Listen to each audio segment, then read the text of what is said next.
মহতারাম হাজিরিন, আমরা মানুষ, বলেন আমরা কি মানুষ? রং ডঙের দুনিয়ায় মানুষের তো অভাব নাই, কতক্ষণ ঠিক কিনা? আল্লাহ তাআলা আমাদেরকে মানুষ হিসেবে বানিয়েছেন।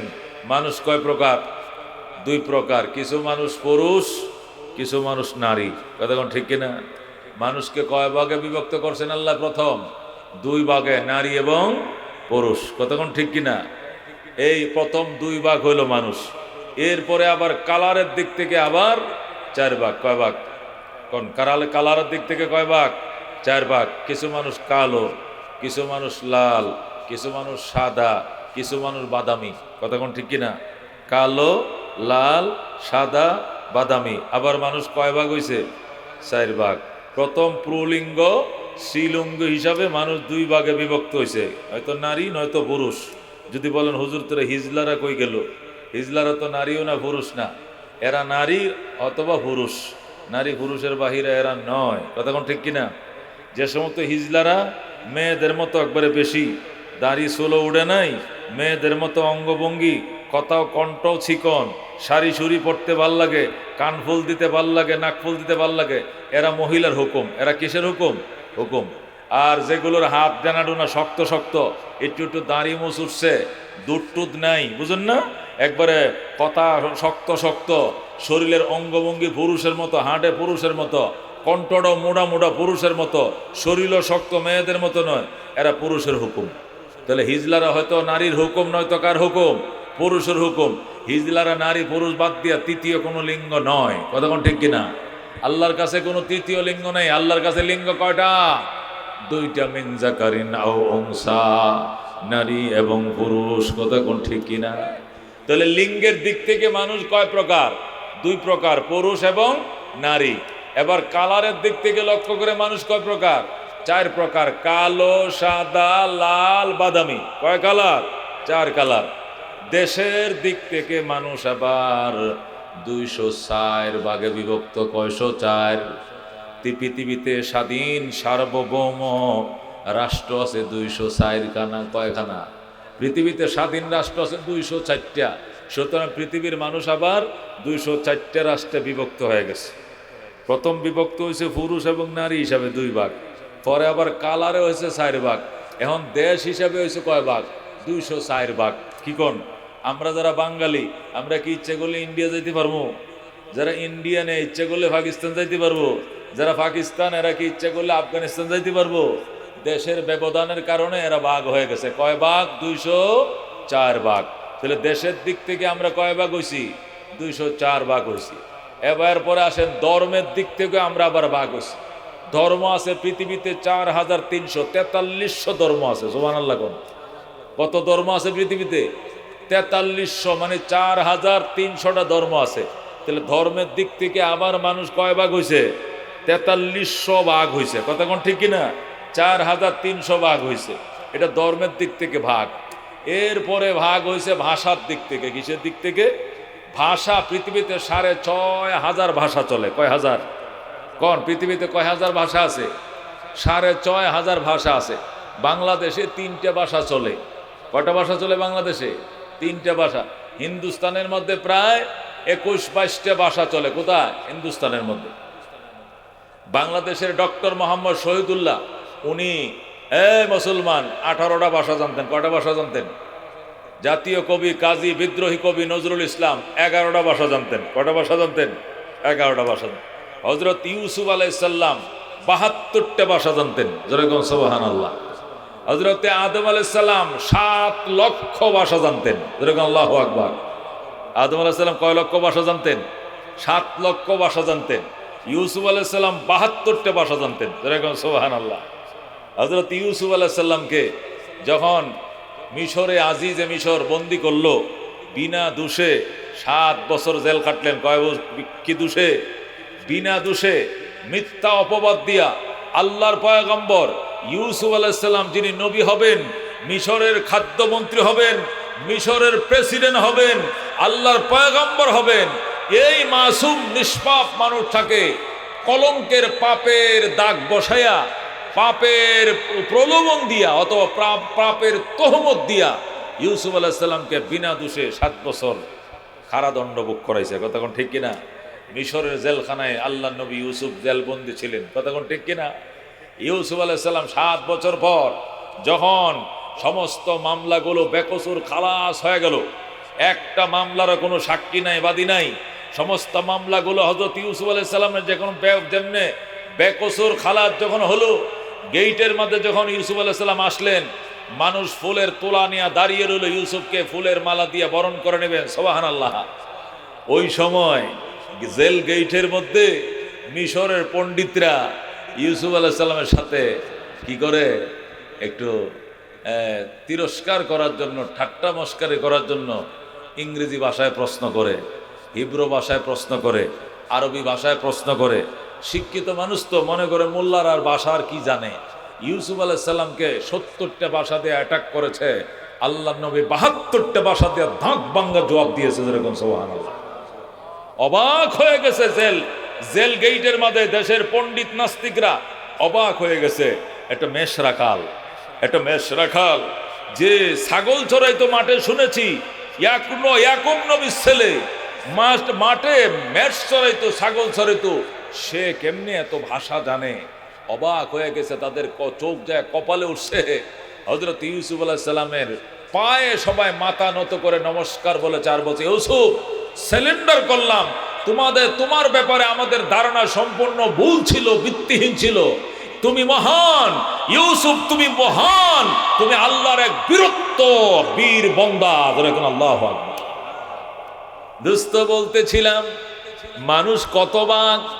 মানুষ পুলিঙ্গ স্ত্রীলিঙ্গ হিসেবে 2 ভাগ, এরপরে মানুষ কালারের দিকে 4 ভাগ, এরপরে মানুষ আল্লাহু আকবার রাষ্ট্রের দিক থেকে 200 কয় ভাগ? 4 ভাগ। আবার ভাষার দিক থেকে 6500 ভাগ, ধর্মের দিক থেকে 4300 ভাগ, মানে 4300 ভাগ।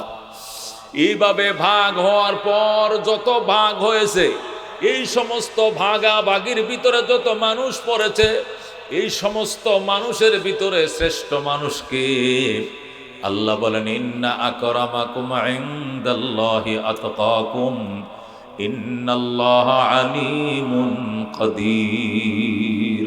আল্লাহু আকবার। আল্লাহ বলেন, ইয়া আইয়ুহান নাস, ওরে মক্কাবাসী, ইয়া আইয়ুহান নাস, ওহে মক্কাবাসী, ওরে মানব জাতি, ইন্না খালাকনাকুম মিন যাকারিন ওয়া উনসা, আমি আল্লাহ তোমাদেরকে বানাইছি পুরুষ এবং নারী করে। বলেন, পুরুষ এবং নারী করে। তোমাদেরকে আমি আল্লাহ পুরুষ এবং নারী করে বানাইছি। ওয়াজআলনাকুম শুউবান ওয়া কাবাইল, এবং তোমাদেরকে বিভিন্ন বংশে এবং গোত্রে বিভক্ত করেছি। কেউ তালুকদার, কেউ শিকদার, কেউ খান, কেউ পাঠান, কেউ চৌধুরী, কেউ ব্যাপারী, বিভিন্ন ভাগে বিভক্ত করেছি। আল্লাহ বলেন, ওয়াজআলনাকুম শুউবান ওয়া কাবাইল, আমি তোমাদেরকে বিভক্ত করেছি বংশে এবং গোত্রে, লিতাআরাফু, শুধু পরিচয়ের জন্যই। ইন্না আকরামাকুম ইনদাল্লাহি আতকাকুম, নিশ্চয় তোমাদের মধ্যে ওই মানুষ বড় উত্তম যে মানুষের ভিতরে তাকওয়ার ধন বেশি লুকায়িত রয়েছে। সুবহানাল্লাহ। বলেন আল্লাহুম্মা হাওয়ালাইনা ওয়ালা আলাইনা। জোরে কোন আল্লাহুম্মা হাওয়ালাইনা ওয়ালা আলাইনা। আল্লাহুম্মা হাওয়ালাইনা ওয়ালা আলাইনা। আল্লাহুম্মা হাওয়ালাইনা ওয়ালা আলাইনা। আল্লাহুম্মা হাওয়ালাইনা ওয়ালা আলাইনা। আল্লাহুম্মা হাওয়ালাইনা ওয়ালা আলাইনা। ইনশাআল্লাহ বৃষ্টি হবে না, আমরা টেনশন করেন না। আল্লাহ কবুল করে, জোরে করে আমিন। জীবনে মাছ ধরার লাগে, উজ্জা ধরার লাগে বীজছিলেন কেটা কেটা হাত তুলছে? ধান কাটার লাগে বীজছিলেন কে কে? রুয়া লাগানোর লাগে বীজছিলেন কে কে? ও কুঁচ দিয়া উজ্জা ধরার লাগে বীজছিলেন কেটা কেটা? ঠাডা বিজলির তলে।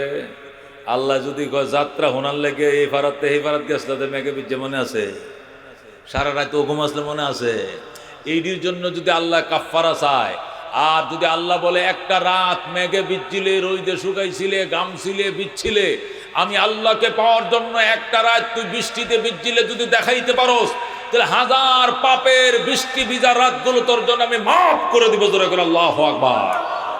ওই দিন যদি আল্লাহ বলে যে একটা রাত তুই ওয়াজ হুন্না ভিজলে আমার দেখা, তোর জীবনের সমস্ত রাতগুলো মাফ করে দিব। কারা কারা ওই দিন দেখাইতে রাজি আছে হাত বাড়ান। সুতরাং আজকে এখানে বৃষ্টি হবে, ঝড় হবে, তুফান হবে, অনেক কিছু হইতে পারে আল্লাহ দিলে। আমরা ইনশাআল্লাহ এর দিয়ে একটা ফুটা ফাটা কিছু হইতো না। মুষলধার বৃষ্টির মধ্যেও রোয়া লাগাইছি, মুষলধার বৃষ্টির মধ্যেও ভিজেছি, মুষলধার বৃষ্টির মধ্যেও তো আমরা রোয়া দান কাটছি। কথা ঠিক কিনা? ও আল্লাহ বলবে, ও দুনিয়ার জন্য ভিজতে পারছো, রোদে শুকাইছ, বৃষ্টিতে ভিজছ আর রোদে তুমি শুকাইছ, আর আমাকে পাওয়ার জন্য দুইটা ফুটা ফুটছিল, এর আগে তুমি লেস তুলে দৌড় দিছ, আবার আইসো জান্নাতে যাইতে। জান্নাত কি তোমার মামুর বাড়ি লাগে? বাইরে আড্ডি ভেঙে গেলে ওই সময়। এই জন্য আমরা আজকে এত কষ্টের বিনিময়ে এই দুইটা মাদ্রাসার, মহিলা এবং পুরুষ দুইটা মাদ্রাসা অনেক কষ্টের বিনিময়ে প্রোগ্রাম করেছে আল্লাহ। আমরা প্রোগ্রামের আখেরে মোনাজাত রফিকুল ইসলাম মাদানীকে দেখবো, ওনার আলোচনা করবো, ওনার মাধ্যমে আখেরে মোনাজাত করে ফিরবো। কারা কারা রাদিয়াতে নাত পড়ান? লিল্লাহ তাকবীর।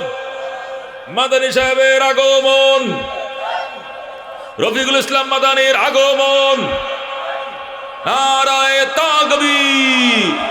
মাশাআল্লাহ। এখন আর যাইতো না, ঠাড়া বললে উঠতো না একটা লোক। কতক্ষণ ঠিক কিনা? কোমর বা উঠতাম না। কতক্ষণ ঠিক কিনা? আল্লাহ তুমি কবুল করো। আল্লাহ যত গুনাহ করছিলাম, আজকের দুই ফোঁটা বৃষ্টির পানির উসিলা তুমি আমাদের গুনাহগুলো তুমি মাফ করে দাও। জোরে কোনা আমিন। উলামায়ে কেরাম, আল উলামা ওয়ারাসাতুল আম্বিয়া। মুসিবতের দিনে উলামায়ে কেরাম যেদিন সুপারিশ করবে, রে দুস্থ, তোমার আপনজন আত্মীয় স্বজন তুমি ডাকবা, ও বাজান দাঁড়া আমার একটু সুপারিশ কর। তোমার সন্তান বলবে আপনাকে আমি চিনি না। জামাই দাঁড়ান, আপনি আমার মেয়ের জামাই, আপনি দাঁড়ান। বলবে আপনাকে আমি চিনি না, আমি আমার কোনো বিয়ে শাদিও করি নাই।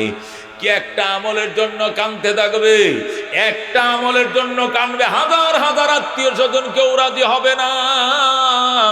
একজন আল্লাহর বান্দা আইসা বলবে, আঙ্কেল কান্দেন কেন? কয়েকটা আমলের ঘাটতি, এই জন্য কান্দি। একটা আমল ঘাটতি, এই জন্য কান্দেন। আমার তো আমলে নাই, আমার আমলে আছে মাত্র একটা। ঠিক আছে, আপনারে দিয়ে দিলাম, জান আপনি পার হন। বিপদে পড়ছি, আমি পড়ছি, আপনাকে পার করে দিলাম। একটা আমল যখন দিয়া দেবে, বন্দা জান্নাতে চলে যাবে। জান্নাতে যখন রওনা করবে, আল্লাহ ডাক দেয়া বলবে, বন্দা মুসিবতের দিনে একটা আমল দিয়া তোরে সাহায্য করলো, তুই কেমনে একা একা যাস? আমার বন্দারেও সাথে নিয়ে যা, আমি আল্লাহ তারেও মাফ করে দিলাম। সুবহানাল্লাহ। কঠিন ময়দানে হাসরে মুসিবতের দিনে উলামায়ে কেরাম সুপারিশ করবে, রে দুস্থ। আজকে উলামায়ে কেরাম রে শ্রদ্ধা করতে মন চায় না, সালাম দিতে মন চায় না, শ্রদ্ধা করতে মন চায় না, আদর করতে মন চায় না, সালাম দিতে মন চায় না। মুসিবতের দিনে উলামায়ে কেরাম যেদিন সুপারিশ করবে, মান করাল কোরআন, আল্লাহ নবী বলেন যারা আল্লাহর কোরআন পড়েছে, ফাস্তাজহারাহু, এটি সিনার ভিতরে ধারণ করেছে, ফা আহাল্লা হালালাহু ওয়া হারামা হারামা, হালাল হারাম জেনে সে আমল করেছে, আদখালাহুল্লাহু তাআলা আল জান্নাহ, আল্লাহ প্রথম তাকে জান্নাতের সম্মাননা দান করবেন। জোরে বলুন সুবহানাল্লাহ। জান্নাতে ঢোকার আল্লাহ পারমিশন তাকে দিয়ে দিবেন, সে জান্নাতের বাসিন্দা হবে। ওয়াশাফাহু ফি আশরাতিন মিন আহলি বাইতিহি কুল্লুহুম কাদ ওয়াজাবাত লাহুন নার, তার পরিবার থেকে এমন 10টা ব্যক্তির জন্য সুপারিশের অনুমতি দিবেন যে 10 জন সকলের উপরে জাহান্নাম ওয়াজিব হয়েছিল, এমন 10টা ব্যক্তিকে জাহান্নাম থেকে বের করে জান্নাতে নিয়ে যাবে। রাজিনা কিসমাতাল জব্বার ফিনা লানা ইলমুন ওয়ালিল আ'দা'i মালু ফাইন্নাল মা লা ইয়াফনা আন করিবিন ওয়া ইন্নাল ইলমা ইয়াবকা লা ইয়াজালু লাকাদ জানাল বিলাদ ওয়া মান আলাইহা ইমামুল المسلمين أبو حنيفة فما في المشرقين له نذير ولا في المغربين ولا بكوفة الله ربنا محمد نبينا نحن مطيعهما نحن كلنا حزب الله لا نخاف إلا الله واعتصم بحبل الله مجاهد في دين الله الجهاد سبيلنا نقيم في دين الله لا إله إلا الله نقيم في دين الله لا إله إلا الله ليس الملك للظالم ولا الملك للخائن لا نخاف أمريكا ولا نخاف روسيا ঠিক না لا نخاف روسيا ولا نخاف أمريكا إعلام الدين قصدنا الله ربنا محمد نبينا نحن مطيعهما نحن كلنا حزب الله لا نخاف إلا الله واعتصم بحبل الله مجاهد في دين الله الجهاد سبيلنا نحن كل ذو الإسلام قانونه القرآن مرحبا نحن كل ذو الإسلام قانونه القرآن قال الله في القرآن الملك للرحمن الملك للرحمن نقيم في دين الله لا إله إلا الله نقيم في دين الله لا إله إلا الله ليس الملك للظالم ولا الملك للخائن لا نخاف إسرائيل ولا نخاف إنديا ঠিক না لا نخاف إنديا ولا نخاف إسرائيل إعلام الدين قصدنا الله ربنا محمد نبينا نحن مطيعهما نحن كلنا حزب الله لا نخاف إلا الله واعتصم بحبل الله مجاهد في دين الله الجهاد سبيلنا الجهاد سبيلنا নারে তাকবীর আল কোরআনের আলো জোরে আল কোরআনের আলো আল হাদিসের আলো আজকের সম্মেলন সফল হোক নারায়ে তাকবীর ফিলিস্তিনের মুসলমান জিন্দাবাদ জিন্দাবাদ ফিলিস্তিনের মুসলমান ইহুদি নাসারা বেঈমান নিপাত যাক ইহুদি নাসারা ইসরাইল নিপাত যাক নারে তাকবীর আল্লাহ বলেন ইন্না আকরামাকুম ইনদাল্লাহি আতকাকুম ইন্নাল্লাহা আলিমুন কাদির ওরে বান্দা তোমাদের দেহ দিক থেকে চেহারার দিক থেকে তোমরা চার প্রকার কালারের দিক থেকে তোমরা চার প্রকার লিঙ্গের দিক থেকে তোমরা দুই প্রকার রাষ্ট্রের দিক থেকে 204 প্রকার ধর্মের দিক থেকে তোমরা 4300 প্রকার ভাষার দিক থেকে তোমরা 6500 প্রকার এই সকল প্রকারের মধ্যে সর্বশ্রেষ্ঠ ওই মানুষ যে মানুষের ভিতরে তাকওয়া বেশি গরিব হোক ধনী হোক কালো হোক সুন্দর হোক দেখার বিষয় নয় দেখার বিষয় হইল তার অন্তরের তাকওয়া কতক্ষণ ঠিক কিনা আল্লাহ বলেন ইন্না আকরামাকুম ইনদাল্লাহি আতকাকুম নিশ্চয়ই তোমাদের মধ্যে সবচেয়ে সম্মানী সবচেয়ে মর্যাদাবান আল্লাহর কাছে ওই ব্যক্তি যে ব্যক্তির ভিতরে তাকওয়ার ধন বেশি লুকায় রয়েছে সুবহানাল্লাহ এই আয়াতে কারিমা নাযিল হয়েছে হযরত বেলাল হাবশী রাদিয়াল্লাহু তাআলা আনহু সম্পর্কে ও দোস্ত ফতে মক্কার দিন আল্লাহর হাবিব সাল্লাল্লাহু আলাইহি সাল্লাম প্রায় ও দোস্ত মদিনা থেকে নিয়ে আসছেন 10,000 সাহাবায়ে কেরাম ওই দিন নতুন মুসলমান হয়েছে 4,000 10,000 আর 4,000 মিলে 14,000 সাহাবায়ে কেরাম নিয়াম বাইতুল্লাহর সামনে আল্লাহ নবী বসলেন বসার পরে বললেন সাহাবায়ে কেরাম, আল্লাহ রাব্বুল আলামিন বিনা রক্তপাতে মক্কার বিজয় দান করেছেন। আজকে আমরা মূর্তি ভেঙে চুরমার করে দিব, আল্লাহর ঘরের কিনারে কোনো মূর্তি থাকতে দিব না। আল্লাহু আকবার। আল্লাহ নবী সাল্লাল্লাহু আলাইহি সাল্লাম মক্কা থেকে নিয়ে আসছেন 10,000 সাহাবী, আইনে আল্লাহর ঘরের চার কিনারে তোয়াফ শুরু করছেন।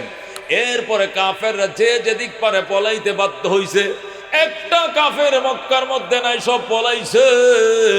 আল্লাহর হাবিব সাল্লাল্লাহু আলাইহি সাল্লামের দুই চাচা, একজন আব্বাস আর একজন আবু সুফিয়ান, তারা মাথার মাঝে কাপড় দিয়ে তারাও পালাইতেছে। আল্লাহ নবী তাদেরকে ডেকে এনে বললেন, চাচা কই যান? বাজান যাই, মক্কার বাইরে যায়। কেন যান? আজকে তোমার হাত থেকে মক্কার নিয়ন্ত্রণ কেউ নিতে পারবে না। আজকে বিনা রক্তপাতে মক্কার নিয়ন্ত্রণ তোমার হাতে দিয়া আমরা বিদায় নিলাম। আল্লাহু আকবার। আল্লাহর হাবিব সাল্লাল্লাহু আলাইহি সাল্লাম বলেন, চাচা কত দূরের দেশের মানুষ এসে কালমা পড়ে মুসলমান হইল, কত দূর দূরান্তের মানুষ এসে কালমা পড়ল, আর আপনারা আমার বংশধর মক্কার মানুষ, আপনারা কোথায় যান? যান না চাচা। আল্লাহর হাবিব আবু সুফিয়ানকে ডান পাশে নিয়া, আব্বাসকে বাম পাশে নিয়ে বললেন, সাহাবায়ে কেরাম মনে কিছু নিও না, আমি আমার দুই চাচাকে মাফ করে দিলাম। সুবহানাল্লাহ। আমার দুই চাচা লাগে। আবু বকর তোমার পাশে আমার চাচা আব্বাস থাকবে, ওমর তোমার পাশে আমার চাচা আবু সুফিয়ান থাকবে। আমি ওনাদেরকে ক্ষমা করে দিয়েছি। ওনারা যে ঘরে বসবাস করতেন, ওনাদের ঘরে যদি কোনো অপরাধী আশ্রয় নেয়, ওনাদের সম্মানে অপরাধীদেরকে আমি সাধারণ ক্ষমা ঘোষণা করে দিলাম। সুবহানাল্লাহ। আল্লাহর হাবিব আব্বাস আবু সুফিয়ানকে ক্ষমা করে দিলেন। আব্বাস আবু সুফিয়ান বলে, ইয়া রাসূলুল্লাহ, ক্ষমা যে করলেন, আমরা আপনি করছেন, আপনার সাহাবীরা করছেনই? করছে। আপনি করছেন, আপনার সাহাবীরা করছেন, আল্লাহ ক্ষমা করছেনই। আল্লাহ নবী ডাক দেখো, চাচা কালমাটা পড়ো। কালমাটা মুখ দিয়ে উচ্চারণ করতে দেরি হবে, জীবনের পিছনের গুনাহ মাফ করতে দেরি হবে না। قال رسول الله صلى الله عليه وسلم إن الإسلام ينهدم ما كان قبله।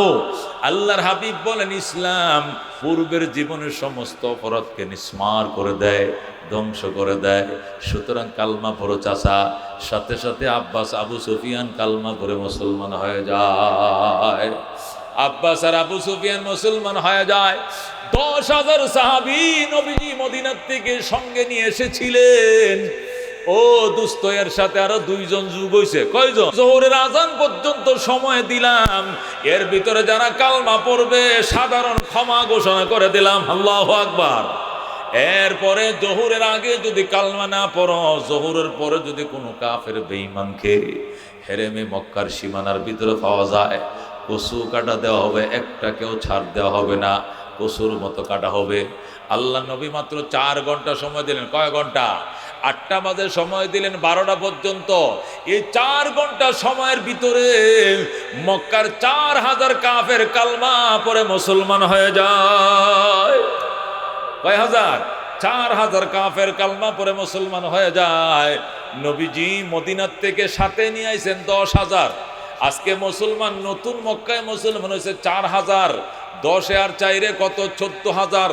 14,000 সাহাবায়ে কেরামকে নিয়ে মাতওয়াফের মধ্যে বসলেন। মাতওয়াফ মানে কি? যেখানে তোয়াফ করে আল্লাহর ঘরের সামনে, ওই তোয়াফের জায়গার মধ্যে নবীজি 14,000 সাহাবায়ে কেরাম নিয়ে বসলেন। বসার পরে জিজ্ঞেস করলেন সাহাবায়ে কেরাম, যে আল্লাহর ঘরের সায়ের কিনারে দেখা যায় 360টা মূর্তি, এগুলোর ব্যাপারে কি করতাম? আব্বাস কই, ইয়া রাসূলুল্লাহ, যে সিদ্ধান্ত নেবেন একমত আমরা, অর্ডারটা দিবেন, বাইরে পাউডার বানায় ফেলাইব। আল্লাহু আকবার। আল্লাহর হাবিব সাল্লাল্লাহু আলাইহি সাল্লাম বড় একটা লাঠি হাতে নিয়ে বললেন, ওয়াকুল জা আল হাক্কু ওয়া যাহাকাল বাতিল ইন্নাল বাতিলা কানা যাহুকা। সত্য এসে গিয়েছে, অসত্য মাথা নত করেছে, আর অসত্য সারা জীবন মাথা নত করেই থাকবে। এই আয়াত যখন তেলাওয়াত করে রাসূল প্রথম বড় মূর্তির গা আঘাত করলেন, সাহাবায়ে কেরাম 10 মিনিটের ভিতরে 360টা মূর্তিকে পাউডার বানায় ফেলাইছে। সুবহানাল্লাহ। মূর্তির কোনো অস্তিত্ব নাই, সমস্ত মূর্তিদেরকে ধ্বংস করে ফেলেছে। আল্লাহর হাবিব বলেন, এবার জমজমের পানি উঠাও, আল্লাহর ঘর সুন্দর করে দৌত করো। জমজম থেকে বালতিতে পানি উঠায়া সাহাবায়ে কেরাম আল্লাহর ঘর সুন্দর করে দৌত করলেন। এরপরে নবীজি নিজের হাতে খোদার ঘর তালা দিলেন আর বললেন, সাহাবায়ে কেরাম তোরা সাক্ষী, আল্লাহর কোটি কোটি ফেরেশতা সাক্ষী, আল্লাহ নিজে সাক্ষী, কিয়ামতের আগে আর কোনো দিন আল্লাহর ঘরে মূর্তি ঢুকতে পারবে না। আল্লাহু আকবার। সেই 1500 বছর আগে, 1500 বছর আগে নবী বলেছিলেন, আল্লাহ রহমতে আর কোনোদিন খোদার ঘরে কিয়ামতের আগে মূর্তি ঢুকতে পারবে না। এই কথা ঘোষণা নবী দিয়েছিলেন আজ থেকে 1500 বছর আগে। এখনো পর্যন্ত খোদার ঘরে কোনো মূর্তি ঢুকতে পারে নাই। সমস্ত মূর্তিকে ভাঙ্গার পর এবার রহমতুল্লিল আলামিন সাল্লাল্লাহু আলাইহি সাল্লাম এই 14,000 সাহাবায়ে কেরাম নিয়ে বসলেন, বৈশা দাঁড়ায় বক্তৃতা দিলেন আর বললেন, সাহাবায়ে কেরাম আমি নবী হইছি আজকে 21 বছর। কয় বছর? নবী হয়ে মক্কায় ছিলাম 13 বছর, মদিনায় থাইকে আইছি 8 বছর। 13 আর 8 কত? 21 বছর। এই 21 বছরে কোনো দিন আমি আজান দিয়ে নামাজ আদায় করতে পারি নাই। এতদিন চুপে চুপে নামাজ পড়তাম, লুকায়া লুকায়া, কাফেররা যেন না দেখে না শুনে, চুপে চুপে নামাজ পড়েছি। আজকের থেকে আর কোনো লুকোচুরি নাই। আজান হবে, নবীর ইমামতিতে জামাতের সাথে হেরেম শরীফে জোহরের নামাজ আদায় করা হবে। সুবহানাল্লাহ। আজকে আজান হবে আনুষ্ঠানিকভাবে, জামাতে নামাজ আদায় করা হবে, জোহরের নামাজ থেকে হেরেমে জামাত শুরু হবে। কিয়ামতের আগে আর কোনোদিন জামাত বন্ধ হবে না। আল্লাহু আকবার। নবী সাহাবায়ে কেরাম খুশি, আল্লাহর হাবিব গো আমরা খুশি, আরম্ভ করেন নামাজ। রাহমাতুল্লিল আলামিন বলেন, সাহাবায়ে কেরাম ইমামতি তো আমি করব, কিন্তু আজানটা কে দিলে ভালো হয়? তোমরা বলো আজান কাকে দিলে ভালো হয়? কেউ বলে হুজুর আবু বকর, কেউ বলে হুজুর উমর আজান দেখ, কেউ বলে হুজুর উসমান আজান দেখ, কেউ বলে আলী আজান দেখ, কেউ বলে আবু হুরায়রা আজান দেখ, কেউ বলে আব্দুল্লাহ ইবনে ওমর আজান দেখ, কেউ বলে আব্দুল্লাহ ইবনে মাসউদ আজান দেখ। এক একজনে এক একজনের নাম বলেন। আল্লাহর নবী ডাক দেখো, সাহাবায়ে কেরাম মনে কিছু নিও না, আজকে মহান বিজয়ের আজানের ধ্বনি এটা আমার বেলালের কণ্ঠ ছাড়া অন্য কোনো কণ্ঠে মানাবে না। আজকে মহান বিজয়ের আজানের ধ্বনি আমার বেলালের কণ্ঠে মানাবে। আল্লাহু আকবার। বেলাল তুমি কোথায়? বেলাল পিছনে বসে রয়েছে, গো সামনে আসো। বেলাল সামনে আসছে। আল্লাহ নবী বেলালকে চুমু দিয়ে বলেন, বেলাল আল্লাহর ঘরের ছাদের উপর উঠো, কাবা ঘরের ছাদের উপরে দাঁড়াও, দাঁড়ায় আজান শুরু করে দাও। তোমার আজানে আমার ইমামতিতে আজকে জোহরের নামাজ জামাত সহকারে আদায় করা হবে। বলুন আল্লাহু আকবার। হযরতে বেলাল রাদিয়াল্লাহু তাআলা আনহু ওই বাইতুল্লাহর ছাদের উপর উঠলেন। তোরা কোন আল্লাহু আকবার।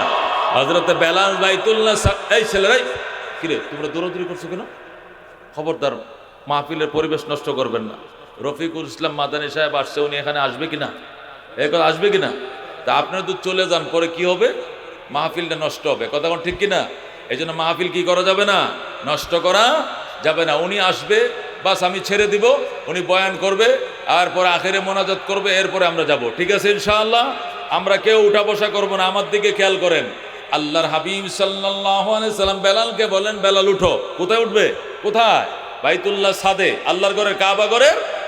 হযরতে বেলাল হাবশী রাদিয়াল্লাহু তাআলা আনহু বাইতুল্লাহর ছাদের উপর উঠছেন। ওইটা ভাঙ্গা ভাঙ্গা কণ্ঠে আল্লাহু আকবার, আল্লাহু আকবার, আল্লাহু আকবার, আল্লাহু আকবার বলে যখন আজান শুরু করে দিলেন, হযরতে বেলাল রাদিয়াল্লাহু তাআলা আনহু আজান শুরু করে দিছে। হযরতে বেলালের আজানের তাসিরে হেরেমে মক্কার এরিয়ার ভিতরে যত কাফের বেদিনদের পাকা কাঁচা ঘর ছিল, সমস্ত ঘরগুলো ভেঙ্গে দুমড়ে মুচকে মাটির সাথে মিশে যায়। আল্লাহু আকবার। কাফেরদের কাঁচা পাকা যত ঘর ছিল হেরেমের এই 9.5 কিলোমিটার এরিয়ার ভিতরে বেঈমানদের যত কাঁচা পাকা ঘর ছিল, হযরতে বেলালের আজানের তাসিরের কারণে সমস্ত ঘরগুলো ভেঙ্গে ধুমরে মুসকে মাটির সাথে মিশে যায়। বলেন আল্লাহু আকবার। সমস্ত ঘরগুলো মাটির সাথে মিশে যায়। হযরতে বেলাল রাদিয়াল্লাহু তাআলা আনহু আজান দিয়ে এখনো মাটিতে নামে নাই, আজান এখনো শেষ হয় নাই। হযরত বেলালের আজান এখনো শেষ হয় নাই। ও দোস্ত, এই দিক দিয়ে ময়দানের মধ্যে কানাঘুষা শুরু হয়ে গেছে। বেলাল এই কালো কাক দিয়া নবী আজানের ব্যবস্থা করছে, আমাদের মান সম্মান ধ্বংস করে দিয়েছে। নবী বুঝি কালো কাক ছাড়া আজান দেওয়ার মতো কোনো মানুষ পাইল না। নাউজুবিল্লাহ। এই কালো কাউয়া দিয়ে কেন মোহাম্মদ আজান দিল, এই জন্য সমালোচনার জ্বর শুরু হয়ে গেছে। হযরতে বেলালকে যখন কালো কাক বলেন, কালো কাক দিয়ে আজানের ব্যবস্থা করছে, এই কথা যখন বলছেন, সাথে সাথে আমার আল্লাহ জিব্রাইলকে দিয়াম পাঠায় দিছে। জিব্রাইল যা ময়দানের ভিতরে ঢোক, আমার বেলালকে নিয়ে কারা কারা সমালোচনা করেন এদের সংবাদ আমার কাছে নিয়ে আসো। আল্লাহু আকবার। হযরতে বেলাল রাদিয়াল্লাহু তাআলা আযান এখনো শেষ করে নাই। বেঈমানরা মন্তব্য শুরু করে দিছে। জিব্রাইল আলাইহিস সালাম আয়েশা এক একজনকে জিজ্ঞাসা করে, ভাই এই যে বেলালে আযান দেয় তোমরা কি মনে করো? লজ্জায় মাথা নিচু হয়ে যায়, কারণ মুহাম্মদুর রাসূলুল্লাহ বুঝি এই কালো কাউয়া ছাড়া আযান দেওয়ার মতো কোনো মানুষ পাইল না। এটা ওনাদের জন্য বড় এই ছেলেরা তোমরা এটা উড়াইতেছো, মাহফিলটা নষ্ট করতেছো। এই বাচ্চাগুলো তারান থেকে তারান, বদমাইশ পোলাবান কতগুলো। এই না হে ডোন উড়াইতে আসে, ডোনও তোর বাপের মাথার উপরে উড়া যা, মাহফিলের মাথার উপরে ডোন উড়াইতে তোরে কইছে কেটা? শয়তান পোলাপান মাহফিল নষ্ট করার জন্য দেখছেন ডোন উড়াই দিছে। এলাকার দায়িত্বশীলরা ওদেরকে তারাই দেন থেকে, এরা এসে মাহফিল নষ্ট করার জন্য, মাহফিল শুনতে আসে নাই, মাহফিলের উপরে ডোন উড়াইতে আসে।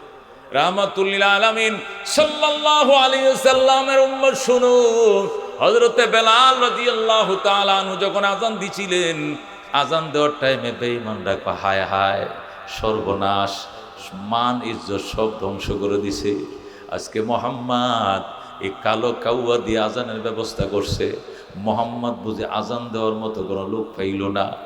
নানানভাবে সমালোচনা যখন শুরু হয়ে যায়, সাথে সাথে আল্লাহ রাব্বুল আলামিন হযরত জিবরাইলকে এই সূরাতুল হুজুরাতের 12 নম্বর আয়াত দিয়ে পাঠায়। জিবরাইল রে আমার বন্ধুর কাছে যায় আমার সালাম কো, আর আমার বেলালকে দিয়ে আজানের ব্যবস্থা করেছে আমার বন্ধু। বেলালের আজানের পক্ষে আমি আল্লাহর 100% সমর্থন রয়েছে। আল্লাহু আকবার। আমার বন্ধু বেলালে দিয়ে আজানের ব্যবস্থা করছে, আমিও চাইছিলাম আজানটা বেলালে দেখ, সুতরাং বেলালের আজানের পক্ষে আমার সমর্থন 100%। এই কথাটা আমার বন্ধুকে জানিয়ে দাও। আর এই আয়াতটা বেলালের জন্য পাঠাইছি, মক্কার মানুষকে শোনায় দাও। সাথে সাথে জিবরাইল এই সূরা হুজুরাতের 12 নম্বর আয়াত নিয়ে মক্কায় নবীজির সামনে হেরেমে হাজির হয়ে যায়। ইয়া রাসূলুল্লাহ, হাবিবাল্লাহ, আপনি যে বেলালকে দিয়ে আজানের ব্যবস্থা করছেন, কাফেররা সমালোচনা করছে, কাফেরদের সমালোচনার দাঁত ভাঙ্গা জবাব দিয়া আল্লাহ রাব্বুল আলামিন আমাকে পাঠাইছে। আল্লাহর হাবিব কয়, তুমি কি সংবাদ নিয়ে এসেছ? আমি সূরা হুজুরাতের 12 নম্বর আয়াত নিয়ে এসেছি। ওই আয়াতের ভিতরে আল্লাহু আকবার, বেলালের সমালোচকদের দাঁত ভাঙ্গা জবাব দেওয়া হয়েছে। রাসূল বলেন, আয়াত তেলাওয়াত করে শোনাও। সাথে সাথে জিবরাইল তেলাওয়াত করে শোনায়, কয় ইয়া আইয়ুহান নাস ইন্না খালাকনাকুম মিন যাকারিন ওয়া উনসা ওয়া জাআলনাকুম শুউবান ওয়া ক্বাবাইলা লিতাআরাফু ইন্না আকরামাকুম ইনদাল্লাহি আতকাকুম ইন্নাল্লাহা আলিমুন খাবীর। আল্লাহু আকবার বলেন। আল্লাহ বলেন, ইয়া আইয়ুহান নাস, ওরে মক্কাবাসী, হে মানব সম্প্রদায়, ইন্না খালাকনাকুম মিন যাকারিন ওয়া উনসা, নিশ্চয় আমি তোমাদেরকে পুরুষ এবং নারী করে বানাইছি। ওয়া জাআলনাকুম শুউবান ওয়া ক্বাবাইলা লিতাআরাফু, এবং তোমাদেরকে বংশ এবং গোত্রে বিভক্ত করেছি পরিচয়ের জন্য।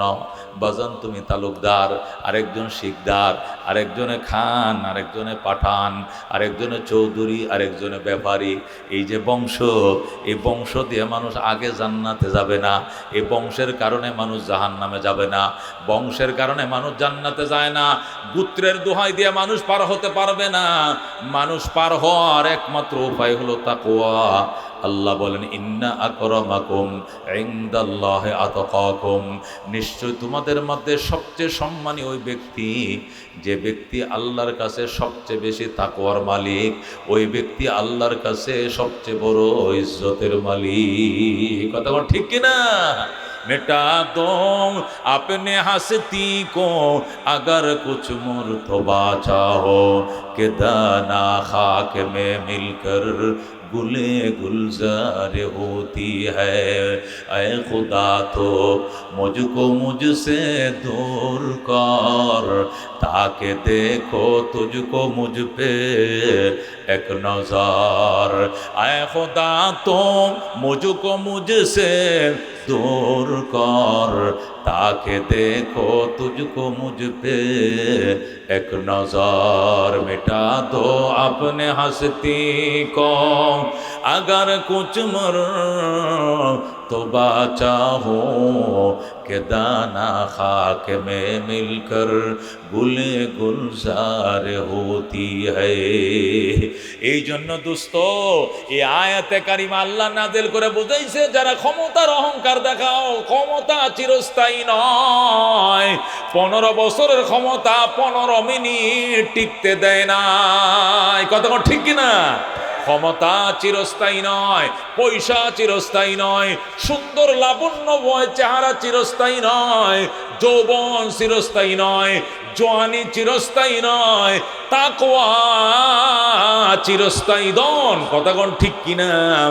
আজকে যৌবনের তাড়নায় রক্ত গরম যুবক মানুষ, এই জন্য তুমি হুঁশ করে কথা বলো না।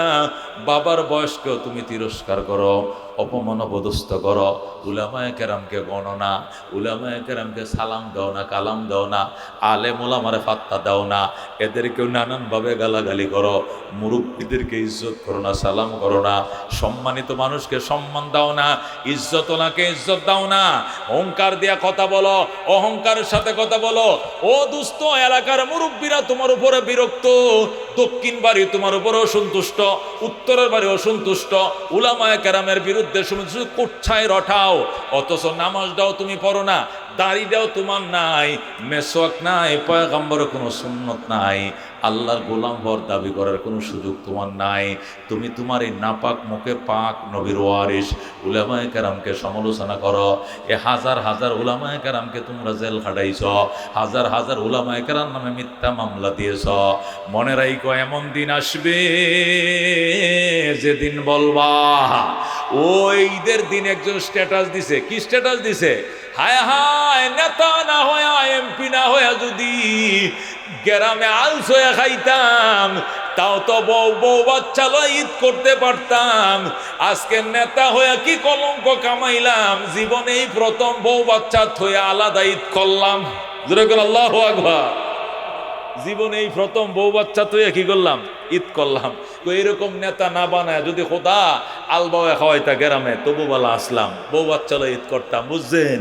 এই হলো নেতৃত্বের স্বাদ, এই হলো নেতৃত্বের মজাম। এই জন্য দোস্ত, আল্লাহ ডাক দিয়ে কয়া, আইয়ুহান নাস, ওরে মানব জাতি, ইন্না খালাকনাকুম মিন যাকারিন ওয়া উনসা, তোদেরকে বানাইছি পুরুষ এবং নারী করে আমি আল্লাহ। ওয়া জাআলনাকুম শুউবান ওয়া কাবাইল, তোদেরকে বিভিন্ন গোত্র এবং বংশে বিভক্ত করেছি। লিতাআরাফু, শুধু দুনিয়ার পরিচয় মাত্র, অন্য কিছুর জন্য নয়। ইন্না আকরামাকুম ইনদাল্লাহি আতকাকুম, তোমাদের মধ্যে ওই মানুষ আমি আল্লাহর কাছে সবচেয়ে সম্মানী যে মানুষের ভিতরে তাকওয়ার দন বেশি। কথা ঠিক কিনা? হযরতে বেলাল রাদিয়াল্লাহু তাআলা উনি কুরাইশ বংশের ছিলেন না, উনি আরবের ছিলেন না, উনি মক্কার ছিলেন না, মদিনার ছিলেন না, উনি আরবের ছিলেন না, উনার বাড়ি ছিল নাইজেরিয়া নিগ্রো, সে হাবশা আবিসিনিয়ায়, ওই আফ্রিকার, আল্লাহু আকবার, নাইজেরিয়ার আফ্রিকার নিগ্রো কালো গোলাম, নাকটা ছিল বুসা, শরীরটা ছিল কষা, আর কসকসে চামড়া, কোনো মায়া নাই, স্মৃতি নাই চেহারার ভিতরে। দুস্তরে ফাটা ফাটা চামড়াগুলো, দেখতেও কোনো মায়া নাই, ধরতেও কোনো স্বাদ নাই। ওরে দুস্ত আরবি ভাষাও সুন্দর করে বলতে পারতেন না। ওই নিগরু হাবশি বংশধর হযরতে বেলাল রাদিয়াল্লাহু তাআলা আনহু, কিন্তু আল্লাহর কাছে তার কি মর্যাদা। ওরে দুস্তু, বেলাল এখন আজান দিয়া মাটিতে নামে নাই, বেলালের জন্য আসমান থেকে আয়াত মাটিতে নেমে গেছে। বেলাল মাত্র দুতলা উপরে, দুতলার থেকে মাটিতে নামে না এখন আজান দিয়া, অথচ সে আরশে আজিম থেকে তার জন্য প্রশংসার আয়াত নাজিল হয়ে গেছে জমিনে, তার বন্ধুর কাছে। যেরকম আল্লাহু আকবার। সুতরাং দোস্ত, এর দ্বারা কি বুঝলাম? হাসরের ময়দানে বংশ মর্যাদা দিয়া চলবে না, হাসরের ময়দান ক্ষমতার লড়াই দিয়া পার হওয়া যাবে না, হাসরের ময়দানে সুন্দর চেহারা দুহাই দিয়ে পার হওয়া যাবে না, হাসরের ময়দানে লাঠির দুহাই দিয়ে পার হওয়া যাবে না, হাসরের ময়দানে কর্মী দুহাই দিয়ে পার হওয়া যাবে না। ময়দানে মাসর পার হতে হবে তাকওয়ার দম দিয়ে। কথা কোন ঠিক কিনা? হযরতে বেলালের ভিতরে কি ছিল?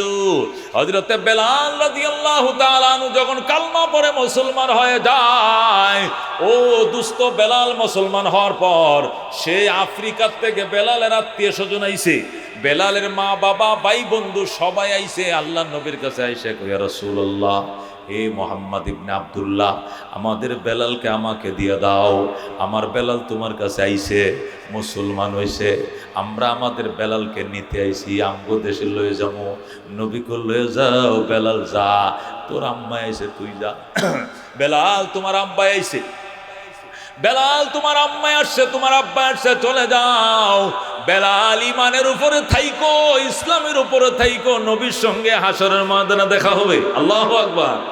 বেলাল ডাক দেয় কই, ইয়া রাসূলুল্লাহ, হাবিবাল্লাহ, মা বাবারে না দেখে থাকতে পারবো, ভাই বন্ধুকে না দেখে থাকতে পারবো, কিন্তু রহমতুল্লিল আলামিনকে না দেখলে আমি বাঁচবো না।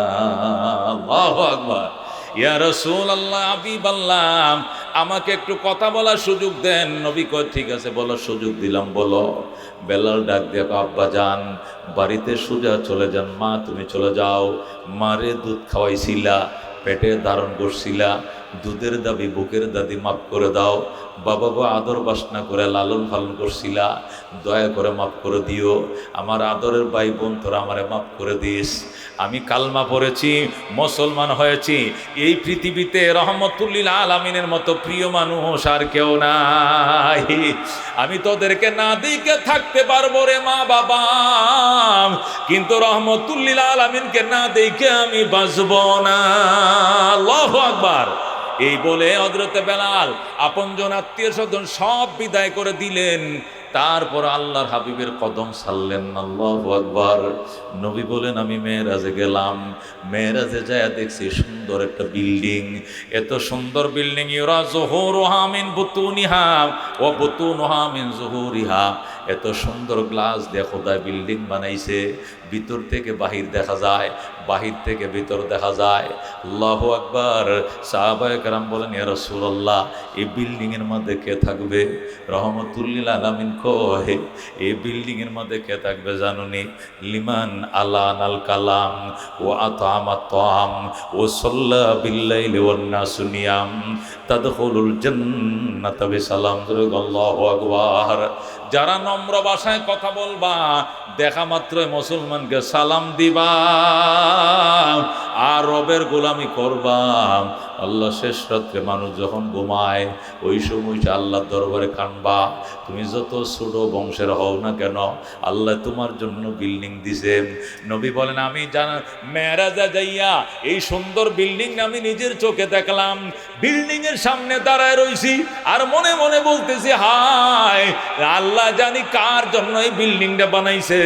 নবী বলেন, আমি বিল্ডিং এর দিকে তাকায় আফসোস করতেছিলাম, আমার কোন উম্মতের জন্য বুঝি খোদায়ে সুন্দর প্রাসাদ বানাইছেন। একটু পরে দিকে ওই বিল্ডিং থেকে চট্টর চট্টর করে চামড়া স্যান্ডেল পরে একটা লোক বের হয়ে যায়, 14 তারিখে চাঁদের মতো সুন্দর। নবী বলেন, ফেরেশতারা জিজ্ঞাসা করলাম, ফেরেশতা এত সুন্দর চেহারা এই লোকটাকে? ফেরেশতারা এখন, নবী গো আপনি কি চিনেন না? উনি আপনার কলিজার টুকরা বেলালে হাবশী। যেরকম আল্লাহু আকবার। উনি আপনার বেলাল রাসূল, আপনি কি উনাকে চিনেন না? উনি আপনার কলিজার টুকরা বেলাল, সব ছেড়ে দিয়েছিল কিন্তু নবীকে ছাড়ে নাই। উনি আপনার মসজিদের নিয়মিত মুয়াজ্জিন হযরতে বেলাল, যেরকম আল্লাহু আকবার। আল্লাহ নবী মেরাজ করে আইসা মক্কা নগরে বেলালকে ডাইকে বলছে, বেলাল আয় আয়, বেলাল আয়। সার্থক হয়েছে জীবনে কষ্ট সাধন, সার্থক হয়েছে তোকে কাফেররা নির্যাতন করেছে, কাফেররা তোরা প্রহার করেছে, মারধর করেছে, তুই সহ্য করেছস। সার্থক হয়েছে বেলাল, আমি তোরে এবং তোর জান্নাতটারে দেখে আইছি। সুবহানাল্লাহ। হযরতে বেলাল হাবশী রাদিয়াল্লাহু তাআলা আনহুকে গলার মধ্যে রশি লাগায় কুকুরের মতো মরুভূমির মধ্যে টানছে আর মারছে। এরপরও বেলাল বলছে, আহাদ আহাদ আহাদ, আমার আল্লাহ এক, আমার আল্লাহ এক। ও দোস্ত, মারতে মারতে জল্লাদ অসুস্থ হয়ে গেছে। এরপরে বেলাল ডাক দেখো, আরো মারো, আরো জোরে মারো, যত জোরে মারো এতই মায়া লাগে। আল্লাহু আকবার। হযরতে বেলাল রাদিয়াল্লাহু তাআলা আনহু জিহ্বার মাঝে ফেরাক লাগাই দিছে। কেন? আহাদ বলে জিহ্বায় ফেরাক লাগাইয়া মাটির মাঝে কুপে তুইছে যেন জিহ্বাটা লাগতে না পারে। বেলাল রাদিয়াল্লাহু তাআলা আনহু কলবের জিহ্বা মাওলার প্রেমে লড়তেছে। ডাক দিয়ে আপনারা কারা গো? নবীকে আমার সালাম কইরা, নবীকে বইলে আমার জন্য দোয়া করতো, আমি বড় কষ্টে আছি গো। কে যেন যায় নবীরে বইলা ফেলাইছি, ইয়া রাসূলুল্লাহ আপনার বেলালের জিহ্বার মধ্যে ফেরাক দিয়া মাটিতে কুইপে রাখছে গো। রসুল গো, রসুল গো কয়ে কাঁদতেছে। আল্লাহর নবী দৌড়াদৌড়ি শুরু করলেন। আবার আবু বকর কোথায়? আবু বকর কই, ইয়া রাসূলুল্লাহ আমি হাজির। কো বাবা, ইসলামের জন্য অনেক কুরবান দিয়েছ, তুমি বেলালকে ক্রয় করে আমার কাছে আনো, আজাদ করে দাও, আমার বেলালকে তুমি আজাদ করো। আবু বকর বলে, ইয়া রাসূলুল্লাহ চোখের পানিগুলো মোছেন, খোদার কসম আমার গায়ের চামড়া বিক্রি করে হলো বেলালকে আজাদ করব। হযরতে আবু বকর রাদিয়াল্লাহু তাআলা আনহু দৌড়ায় গেলেন, যায় বললেন বেলালকে এক পাল্লা উঠা, আর টাকার বস্তা আরেক পাল্লা উঠা, বেলালের শরীরের ওজন বরাবর টাকা দিয়ে আমি তারে কিনবো। তারপরে উমাইয়া ইহুদির বাচ্চা, আমি আবু বকর নবীর কলিজার টুকরা বেলালকে আজাদ করে দিব। যেরকম সুবহানাল্লাহ। হযরতে বেলাল রাদিয়াল্লাহু তাআলা আনহুকে চড়া মূল্যে কিনলেন হযরতে আবু বকর। কিনে আল্লাহ নবীর দরবারে নিয়ে গেলেন, রওনা করছেন বেলালকে নিয়ে যায়। বেলাল রে জিব্বার থেকে ফেরাকটা খোল। বেলাল খুলতে দেয় না, আবু বকর জোর করে টান দেয়, বেলাল টান দিতে দেয় না। আবু বকর বলে, বেলাল তোমার জিব্বার মাঝে ফেরাক দেখলে আমার নবী বাঁচত না, আমার নবী বাঁচত না রে, আমার নবী বাঁচবে না, জিব্বার থেকে ফেরাকটা খুলতে দেন। বেলাল ডাক দিয়া কয়, কইল না, কইল না বসিদ্দিক, কইল না, কইল না, কইল না সিদ্দিক, কইল না নবীজিকে না দেখায়া খুলব না। আল্লাহু আকবার। আমি নবীকে দেখাইব আমার আস্তা জিহ্বাটাকে কেমনে ছিদ্র করে ফেলাইছে, এটা নবীকে না দেখায় আমি খুলব না। যেরকম আল্লাহু আকবার। এইভাবে জিহ্বার মাঝে ফেরাক লাগায় রাখছে। এরপরেও বেলাল আহাদ আহাদ বলে, এই কারণে বেলাল আশহাদু আল্লাহ বললে আশহাদু আল্লাহ উচ্চারণ করতে পারত না। জিহ্বা ছিদ্র দিয়া আশহাদু দন্তাস্বটা বের হয়ে যেত, বাতাসটা শোনা যেত আশহাদু আল্লাহ ইলাহা ইল্লাল্লাহ, আশহাদু আন্না মুহাম্মাদুর রাসূলুল্লাহ। এস উচ্চারণ হইতো না, দন্তাস্ব উচ্চারণ হইতো না। এই জন্য অনেক সময় আল্লাহু আকবার আরবরা বলতো, বেলালকে দিয়ে আজান দিয়েন না, আমাদেরকে দিয়ে আজান দেন। বেলাল শিন উচ্চারণ করতে পারে না, শিন উচ্চারণ করতে পারে না। নবী গো সব উচ্চারণ করতে পারত, কিন্তু দুশ্মন তার জিহ্বাটারে ছিদ্র করে ফেলাইছে, এই জন্য গো উচ্চারণ করতে পারে না। অসুবিধা কি? সুন্দর উচ্চারণকারী অনেক আছে, তাদেরকে মুয়াজ্জিন বানান। এই জন্য নবী 3 দিনের জন্য বেলালকে মুয়াজ্জিন থেকে বাদ দিয়েছিলেন।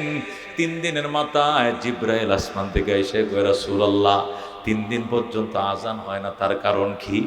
রসুলকে আজান তো হয়, আমার সামনে আজান দেয়, একামত দেয়, আমি নামাজ পড়াই, কে বলছে আজান হয় না? জিব্রাইল কই, ইয়া রাসূলুল্লাহ, আজান জমিনে হয়তো বা হয়, কিন্তু আজানের ধ্বনি আসমানে ওঠে না। খোদার কসম গো নবীজি, বেলালকে যদি আবার পুনর্নিয়োগ না দেন, বেলালকে যদি আবার নিয়োগ না দেন, তাহলে এই যে রাত, এটা আর দিন হবে না। আল্লাহু আকবার। এই বেলালের সাথে কারা কারা জান্নাতে যাইতে চাও? হাত বাড়াও, লিল্লাহ তাকবীর। নবী বলতেন, আমার বেলালের সাথে কারা কারা জান্নাতে যাবি রে? আমি আমার বেলালের জান্নাতটা বেলালও দেখাইছি, বেলালের জান্নাতটাও দেখাইছি। যেরকম আল্লাহু আকবার। নবী নিজে বলতেন, আমার বেলালের সাথে কারা জান্নাতে যাবে? আমার বেলালও বেহেশতে দেখাইছি, তার বেহেশতটাও দেখাইছি। যেরকম আল্লাহু আকবার। এই জন্য আমরা কারা কারা বেলালের সাথে জান্নাতে যাইতে যাত বাড়া, লিল্লাহ তাকবীর।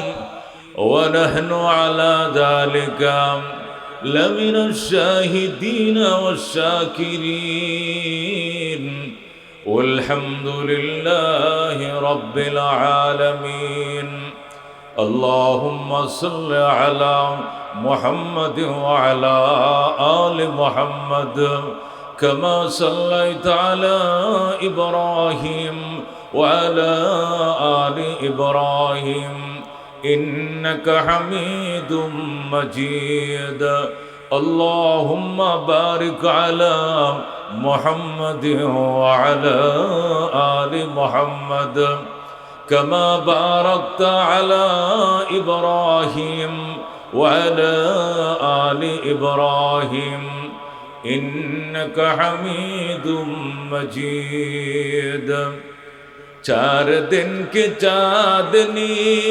फरंदिरे रात है सुन चंदे की चमक दिखने की बात है बलगल उला बिकमालिही कशफत दुजा बिजमालिही हसनत जमीअ खसालिही सल्लो अलैहि व आलिहि मोहब्बत शद ला इलाहा इल्लल्लाह ला इलाहा इल्लल्लाह ला इलाहा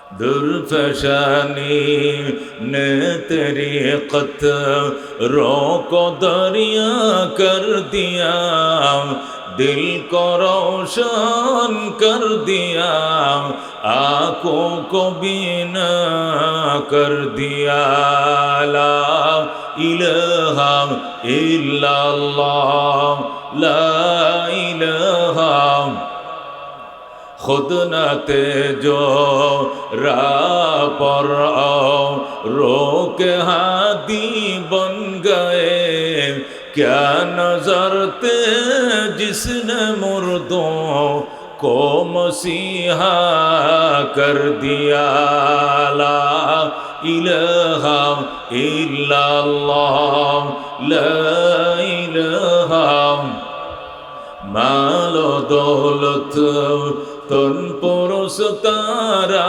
हलाल मन फनाए मुल्क मौलाए जुल जलाल ला इलाहा इल्लल्लाह ला इलाहा ला इलाहा इल्लल्लाह मुहम्मदुर रसूलुल्लाह सल्लल्लाहु अलैहि वसल्लम। सह सभापति अतिथिबृंद हजरत उलमाए किराम मुरब्बियाने आज़म बेरादरान इस्लाम पर्दार आড়ালের পর্দানিশীন মা ও ভগ্নীগণ, আল্লাহ রাব্বুল আলামিনের দরবারে অসংখ্য শুকরিয়া। বর্ষার মৌসুমে আল্লাহ তাআলা আমাদেরকে কোরআন ও সুন্নাহর আলোচনা শোনার জন্য এবং বলার জন্য তৌফিক দান করেছেন। নিজস্ব কর্মকাণ্ড উপেক্ষা করে বাসাবাড়ি থেকে আমরা এসেছি জান্নাতের বাগানে বসে কোরআন সুন্নাহর আলোচনা করার এবং শোনার সুযোগ দান করলেন যে মনিব, তার দরবারে আকাশ বাতাস মুখরিত করে কালিমাত শুকর আদায় করে চিৎকার মেলে বলে আলহামদুলিল্লাহ।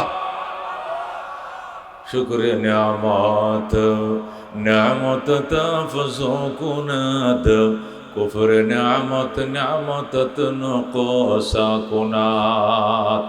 আল্লাহ বলে লাইন শাকারতুম লাযীদান্নাকুম ওয়া লাইন কাফারতুম ইন্না আযাবি লাশাদীদ।